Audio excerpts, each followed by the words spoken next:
Hey, je reviens avec la vidéo que j'avais dit que je ferais, donc on est parti sur le nouvel établi entre guillemets et ce petit meuble notamment et ce que j'ai mis en place là pour que ça soit plus facile pour moi pour travailler.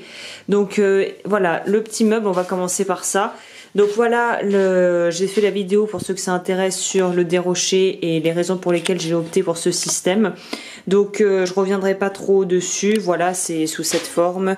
Avec dessus j'ai mis une plaque en fait en laiton parce qu'en fait le petit ramequin en pyrex à l'intérieur faisait des bulles, donc ça faisait du bruit, donc ça m'emmerdait, donc j'ai mis quelque chose pour pas que ça fasse du bruit.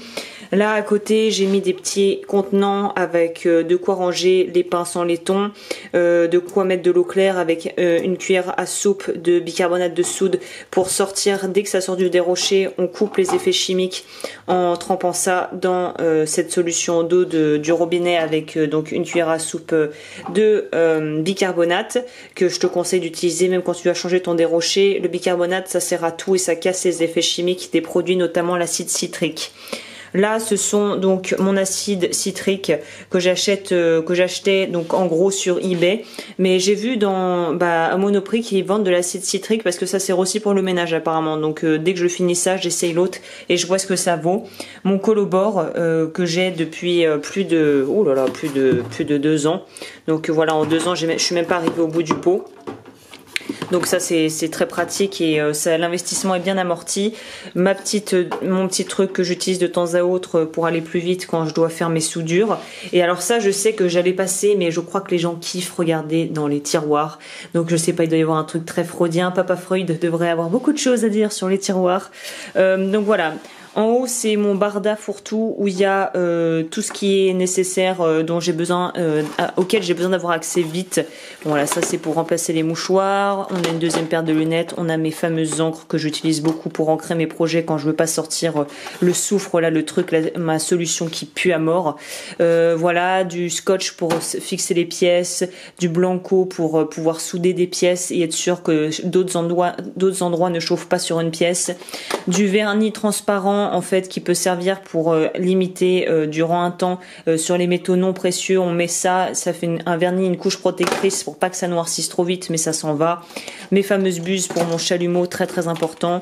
Voilà, des cure-dents pour la colle, des trucs à la con. Je ferai peut-être un petit épisode sur un petit outil que j'ai trouvé sur eBay pour le riftage.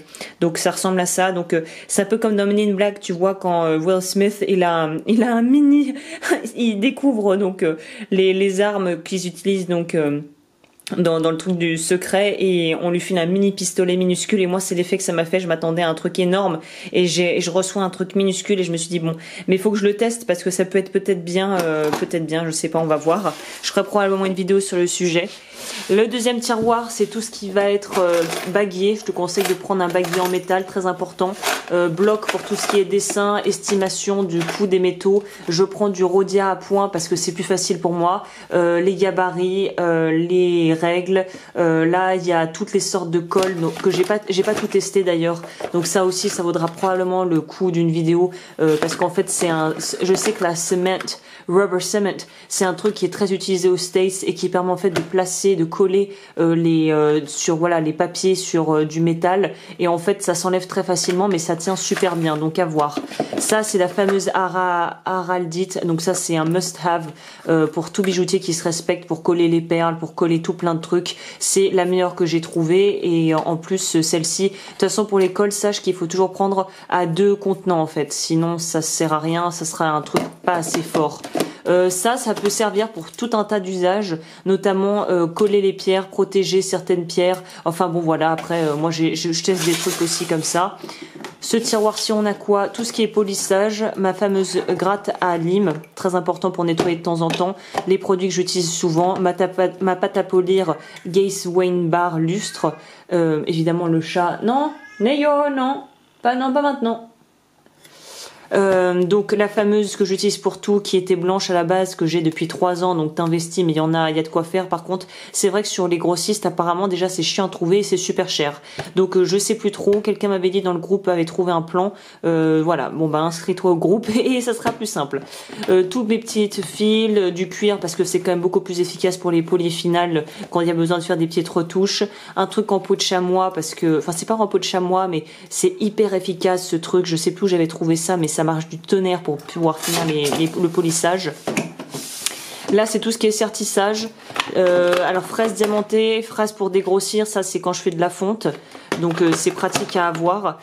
J'ai mes forêts qui sont bien organisées parce que je suis une espèce de cinglé de l'organisation. Donc, tout est... Est-ce que je le resserre d'une main à l'ouvrir? C'est pas gagné. Ouais, voilà, tu vois. Je vais quand même essayer de te montrer parce que je trouve ça assez bien pensé comme système. Voilà, j'ai réussi sans trop lutter. Voilà comment j'ai fait. Tout est numéroté avec les tailles, en fait, les dimensions des fraises pour le sertissage et tout ce qui est forêt. Donc j'avais trouvé ça sur Rio, il me semble. Hein. Donc mes forêts, encore d'autres forêts. Qu'est-ce que c'est ça? Ça c'est, oui, du fraise boule. Encore du forêt, bon bref voilà, tout ce dont j'utilise le plus souvent. En dessous c'est les pierres, important d'avoir une balance aussi, je trouve, une petite balance électronique. Les piluliers pour les médicaments, très pratiques pour ranger les petites choses, notamment les diamants et les toutes petites pièces qui doivent être protégées. Celui-ci, j'ai pas encore rempli, mais t'inquiète, je vais vite remplir tout ça. Ça, ce sont mes espèces de trucs à mettre sur ma Dremel pour pouvoir scier le métal. Donc ça, c'est des trucs que j'utilise relativement peu. Il y a de la meulette, mais très gros grains. Ça, c'est vraiment des trucs très spécifiques, plutôt pour la fonte et les grosses finitions comme ça. J'ai encore plein de petits trucs pour pouvoir mettre toutes sortes de choses d'attache dessus que j'avais acheté et il m'en reste. Là, il y a un truc que je viens de trouver dans mon magasin de bricolage, c'est des étaux. Donc ça, je pense que c'est le truc de base qu'il faut avoir, notamment pour pouvoir fixer les triboulets pour pouvoir, par exemple, former des bracelets ou des choses comme ça. Mais je pense que j'aurai l'occasion de montrer ça en pratique le moment voulu. Mes tampons, mes estampes en métal, 1.5, 5 mm. Je pense que je vais en acheter d'autres, mais pour l'instant, c'était tout ce dont j'avais besoin. Là, ce sont les chaînes, acier, plaqué or. Voilà, tout est un petit peu compartimenté comme ça. Là, c'est les choses que j'utilise moins, mais c'est quand j'ai besoin de faire des trucs style tressage, fil câblé, tout ce genre d'outils, c'est là-dedans. Et dans le dernier, on a, là, il faut que je rachète des métaux non nobles. Je ferai probablement une vidéo sur le sujet parce que j'ai un grossiste qui a l'air pas mal et qui a des prix avantageux. Et j'ai mon Bockfil qui sert 3 fois par an, mais que je suis très heureuse d'avoir, qui, comme tu peux le constater, a une profondeur beaucoup plus importante. Ce qui fait qu'on peut travailler sur des plus gros projets, genre manchette, sans transpirer, parce que la profondeur du Bockfil est énorme. Donc ça, c'est très bien à voir aussi. Je garde toujours aussi des sachets parce que tout le monde a besoin de sachets, enfin en tout cas quand on fait de la bijouterie. Ensuite, on passe au deuxième tiroir. Donc là, c'est tous les trucs qui pourraient servir. Les bols en Pyrex où je fais mes petits trucs. Il y a quoi? Il y a le borax en poudre dont j'ai fait la review il y a pas longtemps. Il y en a 2 kilos qu'il fallait que je stocke. Des gants parce que c'est important pour pouvoir faire tout un tas d'opérations sans s'en foutre partout, notamment au niveau des produits chimiques. J'ai le fameux Sunshine Burnish Compound. Donc j'avais acheté ça sur Rio parce que je faisais confiance à Rio. Ça c'est pour en fait le tour à polir. C'est un truc qu'on met pour pouvoir faire briller les bijoux. Donc ça c'est pas le tour à polir, comment ça s'appelle le truc bref, pour polir quoi. Ça j'ai acheté ça. Alors on me demande parfois, alors j'avais trouvé ça aussi, la pierre du droguiste, je sais plus exactement ce que c'est, mais ce truc est génial pour nettoyer le métal quand il y a des restes, des résidus, des dépôts. C'est très très bien ce truc. Voilà, bon ça je viens d'en parler. Ensuite, partie où il y a tout ce qui est papier émerie, je fais des stocks d'éponges parce que ça arrive en gros, j'ai les masques parce que oui, j'ai toujours pas investi pour des vrais masques alors que je prône la sécurité à tout le monde mais je le fais pas, voilà. Ça c'est quoi? Ça c'est de la meulette abrasive, des meulettes coton, d'ailleurs meulette abrasive devrait pas être là. On va ranger tout de suite dans le bon compartiment. Voilà, toutes sortes de meulettes que je garde en triple, quadruple exemplaire, tu vois, voilà. Ensuite, on a On a la partie où j'ai pas encore bien rempli, mais tout ce qui est soudure. Voilà le fameux Firescoff que j'utilise de temps en temps. Très important d'avoir du fil de fer pour pouvoir maintenir certaines pièces quand on fait de la soudure. Le nid d'abeille que là j'ai pété, mais qui est vraiment un must aussi parce que je trouve que la chaleur est beaucoup plus diffusée, beaucoup mieux diffusée grâce aux alvéoles qu'il y a dedans. Le charbon, faut que j'en rachète, mes Cookson ils étaient en rupture. Donc voilà, il me reste un peu mes restes. Et là, c'est pour mon creuset maison où j'utilise pour faire mes fontes à la terre de Delft. Là, on a tout ce qui est sertissage, donc les fameuses loupes dont j'ai parlé grossissantes, qui sont très grossissantes, voire trop. Il faudrait que je vois pour pouvoir changer, si on peut changer les numéros dessus pour avoir un grossissement un peu moins élevé. Là, j'ai gardé des trucs en plastoc, des trucs pour justement ma solution pour noircir le métal. Moi, j'utilise le sulfure en gel, c'est un investissement. T'en as pour 3 plombes avec ça, sauf que ça pue et que c'est toute une organisation. Il y a la même chose en plus petit que j'avais trouvé chez Perle & Co, mais j'avais pas du tout été convaincue par ce produit. Une petite cheville à l'ancienne, mes gants, mes trucs, mon truc maison que j'ai depuis des années en bois pour pouvoir faire mes sertis avant que j'ai justement de quoi faire les sertissages avec de la cire de sertisseur. J'utilisais ça que je bloquais dans un étau ou des trucs comme ça, ultra pratique, ça m'a sauvé la vie au début. Ça aussi pareil, de quoi faire. En fait, cette chose que tu vois ici et que j'ai en pack, j'en ferai une vidéo très prochainement. Ça remplace la cire de sertisseur, ça s'appelle Thermolock, c'est américain de la marque GRS, et c'est génial parce qu'en fait ce truc devient solide en quelques minutes, même pas, ou même une minute, et ça redevient liquide ou en tout cas mou en contact de l'eau bouillante. Donc ce truc est absolument génial parce que tu peux faire des collages comme là, par exemple tu peux coller ça à ça et ça te fait de quoi tenir une pièce, ou même de coller ta pièce ici, tu la mets dans un étau et tu peux faire ce que tu veux avec. C'est hyper malléable, c'est non toxique, c'est de la bombe pour tout ce qui est sertissage, le Thermolock, très très bien. Donc on va ranger ça. D'ailleurs je vais peut-être ranger ce qui est... J'en profite aussi pour faire mon petit ménage, tant qu'à faire, je vais mettre ça là-dedans parce que c'est pas la même chose. Hop, parce que je sais que sertissage, j'ai envie d'investir un peu dans d'autres trucs, donc moi le gain de place, c'est hyper important pour moi d'avoir de la place. Donc voilà, ensuite on va passer au tiroir du dessous. Alors là, il faut que j'arrête d'en mettre partout. Tac. Le tiroir du dessous, c'est tout ce qui est terre de Delft. Donc là, j'ai mon talc en pot. Là, j'ai mes chutes de cire que je garde. Tube de cire, derrière, il faut que j'en rachète d'autres. Mes gants, ma terre et mes protos de bagues qui sont bien gentiment là et qui sont à disposition quand j'en ai besoin. En dessous, évidemment, plateau en aluminium, super important pour la fonte, pour pas en foutre partout. Qu'est-ce que j'ai d'autre à te présenter d'intéressant? Après, c'est le truc de base. Mes outils, mes pinces, récipient à eau. Petite madame. Il y a ensuite les pinces autobloquantes. J'ai là tout ce qui est lame de scie que je range dans des contenants en verre parce que je voulais les acheter en plastique mais les tailles ça allait pas, donc j'utilise des espèces de flacons comme ça pour les ranger. Tous les marteaux que j'utilise 3 fois par an. Là je suis en phase sertissage et je ferai notamment, c'est pour ça la prochaine vidéo à venir, c'est sur le Thermolock, comment ça marche, parce que j'ai une bague à sertir. Je sais pas si on verra bien. Avec des petits diamants facettés, enfin des zircons. Voilà, donc là ça se voit pas trop, déjà c'était dans le mauvais sens. Voilà, j'ai fait 7 petits zircons, mais j'en reviendrai là-dessus, c'est un petit projet sympa que je me suis fait pour moi, pour le délire, et j'en profiterai pour parler de ça. Ça c'est tout ce qui est au niveau du sertissage, ce que j'utilise avec des espèces de trucs un peu récoltés de ci, de là, ou que j'ai même pu faire moi-même, des outils que j'ai pu faire. Ces choses-là sont aussi hyper utiles, des espèces de roules, je sais plus comment ça s'appelle, c'est du matos d'horloger en fait. Pour ceux qui se demanderaient, alors voilà, va directement, je mettrai en lien dans la description tout le lien du matos qui est disponible sur mon site web, comme ça tu regarderas ce qui t'intéresse. Je veux pas aller tout lister en détail, ça serait beaucoup trop long. Donc ensuite j'ai mon borax, mon petit pot de borax en poudre que j'ai fait avec de l'eau. Donc là en fait je me rends compte que c'est pas un super deal ce que j'ai fait, c'est-à-dire que vaut mieux mélanger au cas par cas que essayer de faire un petit contenant, ça mixe pas très bien, donc voilà, à savoir. Là je viens d'acheter aussi au magasin de bricolage une lime, c'est pas bâtarde mais on n'est pas loin, demi-ronde parce que ce sont les plus pratiques, et je voulais essayer celle-ci à un manche, sachant que les miennes j'ai pas mis de manche, alors je pourrais, je testerai peut-être plus tard, mais là c'est tout ce qui est donc aussi bah voilà, lime. Là dans les pots de confiture au pot d'olive, tu vois, c'est toutes les ça c'est du bronze, ça c'est de l'argent fin, ça c'est mon argent massif. Les pinces sont toutes là, mais j'en ai pas assez. Je pense que je ferai aussi une vidéo. J'ai envie d'investir dans d'autres trucs. Voilà, marteau, lunettes impératif.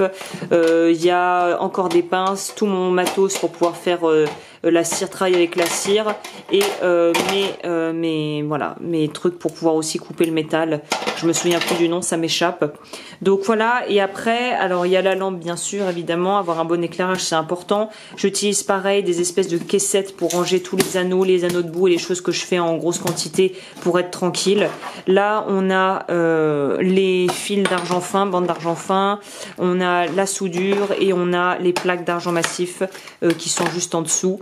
Ici il y a mes blocs pour pouvoir faire ma soudure et je crois que j'ai tout dit. Et ça c'est une planche que j'ai récupérée de placo, je sais pas quoi, j'ai fait des trous dedans et c'est là où il y a toutes mes meulettes, c'est ce que j'utilise le plus. Donc tu as les meulettes du kit Cookson et après tu as des meulettes en plus en feutrine et d'autres que je trouve uniquement sur Rio Grande, du forêt parce que le forêt c'est quand même super à la base, et mon tas évidemment, mon mastata qui est ici. Et voilà, bah je crois que là t'as tout vu, et bien sûr de quoi pouvoir, le réceptacle pour pouvoir récupérer les chutes de métal, et là en l'occurrence les poudres bleues que tu vois c'est parce que j'ai fait des tests à la cire. Et en dessous, vu que je m'en sers pas mal, ce sont mes fameuses éponges abrasives avec du papier émeraude, parce qu'on passe son temps en fait si on fait le taf bien à utiliser du papier émeraude pour prépolir tout le boulot. Donc voilà, et ici j'ai pas montré, il y a mon orca bien sûr, et la chose que j'ai acquise il y a pas longtemps c'est que j'ai voulu tenter les fameux cabrons, ça s'appelle. Donc en fait c'est juste un bout de bois avec du papier émeraude, donc tu pourrais très bien prendre du bois de maquettiste et prendre ça et le faire toi-même. D'ailleurs après coup je pense que je vais déjà les couper en deux parce qu'elles sont beaucoup trop longues, et après tu enrobes ça de papier émeraude, tu scotches les bouts, les extrémités, et ça te permet de pouvoir l'utiliser à volonté jusqu'à ce que les papiers émeraude soient usés. Donc voilà, ça c'est plutôt pratique. Ça c'est mon pot aussi sertissage avec l'étau à main, brunissoir, poussoir pour tout ce qui est serti. J'ai pas trop passé sur le moteur suspendu parce que je vais bientôt changer. D'ailleurs j'aurai peut-être quelque chose à présenter bientôt, mais bon là j'y viens quand les finances me le permettront. Je passerai à un truc plus pro. Ça y est, moi je suis bientôt prête à lâcher ma Dremel avec laquelle j'ai bossé depuis 4 ans. Là il y a la bouteille de gaz. Là t'as l'extincteur parce qu'on sait jamais. Je crois que c'est impératif de toute façon d'en avoir un. Je repasse dessus, mais c'est important de mettre un détenteur sur ces bouteilles de gaz niveau sécurité, parce que si après au niveau du chalumeau par exemple tu vois, et ben là on coupe l'arrivée de gaz direct, alors que si c'était branché sans détenteur, t'as un problème de gaz au niveau du Orca, c'est cuit quoi.